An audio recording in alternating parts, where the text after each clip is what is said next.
Hello friend, welcome to Prem study zone. तो कैसे हैं आप लोग? आई होप आप लोग स्वस्थ और मस्त होंगे और मज़े से पढ़ाई करोगे। तो दोस्तों, आज हम लोग पढ़ेंगे वर्ण के बारे में। तो चलिए, हम लोग जानते हैं कि वर्ण कहते किसे हैं। तो वर्ण उस मूल ध्वनि को कहते हैं जिसका खंड टुकड़ा नहीं किया जा सकता। कहने का मतलब क्या है कि वर्ण क्या है? एक मूल ध्वनि है जिसका खंड टुकड़ा नहीं किया जा सकता है। जैसे कि आप लोग एग्जाम उदाहरण है अ, इ, ख, ग, ह, र इत्यादि। तो हम लोग जानते हैं वर्णमाला किसे कहते हैं। दोस्तों, वर्णों के समूह को क्या कहते हैं? वर्णमाला कहते हैं। जो वर्ण है उसके समूह को वर्णमाला कहते हैं। हिंदी में कुल 48 वर्ण है। कितने वर्ण हैं? हिंदी में कुल 48 वर्ण है, जो निम्नलिखित प्रकार से प्रस्तुत हैं। तो कैसे हैं? चलिए आइए हम लोग आपको बताते हैं। तो देखिए, पहला है वर्ण जो है, वर्ण जो है उसे बांटा गया दो भागों में। पहला है स्वर्ण वर्ण और दूसरा है व्यंजन वर्ण। स्वर्ण वर्ण जो है वो उनकी संख्या, कुल संख्या कितनी? 11 है। वो एक मिनट, स्वर्ण वर्ण है जो उनकी कुल संख्या कितनी? 11 और व्यंजन वर्ण की कुल संख्या कितनी है? तो 37 है। स्वर्ण वर्ण को बांटा गया है फिर से दो भागों में बांटा गया, जिसमें पहला मूल स्वर और दूसरा संयुक्त स्वर। संयुक्त स्वर, मूल स्वर को दो भागों में बांटा गया है, जिसमें पहला है ह्रस्व स्वर और दूसरा है दीर्घ स्वर। अब हम लोग जानते हैं तो संयुक्त स्वर कौन कौन से? तो ए और औ को संयुक्त स्वर कहा जाता है। जैसे ए जो है अ और ए के मिलने से ए बनता है, और ओ जो है अ और ओ के मिलने से क्या? ओ बनता है। ह्रस्व स्वर में कौन कौन आते हैं? तो अ आता है, हर्ष ई आता है, हर्ष उ आता है और री आता है। दीर्घ स्वर में कौन कौन आते हैं? तो आ आता है, ई आता है, दीर्घ उ आता है, ए आता है, ए आता है, ओ आता है और क्या आता है? ओ आता है।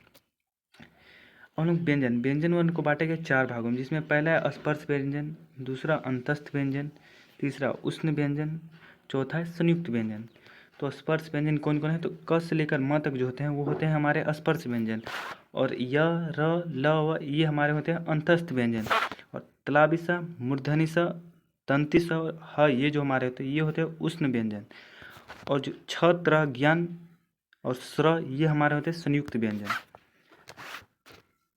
अब कुछ याद करने हैं कि उच्चारण के आधार पर वर्ण की कुल संख्या 52 होती है। उच्चारण के आधार पर कितने वर्ण? 52 होते हैं। और लेखन के आधार पर वर्ण की कुल संख्या कितनी होती है? 56 होती है। क्या?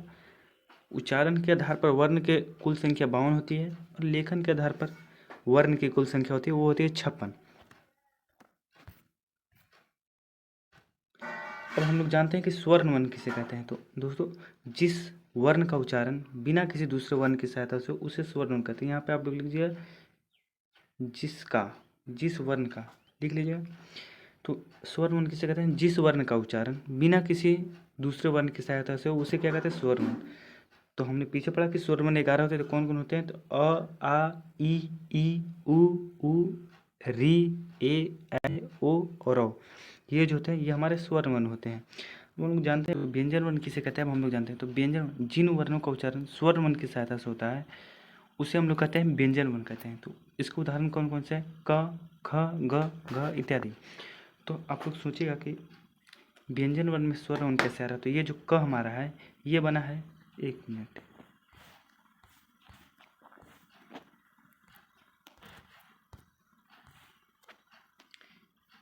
ये जो हमारा क बना है वो बना है क प्लस अ से मिलकर बना है, तब जाकर बना है क। तो यहाँ तो ये हमारा जो है अ ये हमारा क्या है? स्वर्ण वर्ण है। इसलिए क्या, इसी तरह और क्या?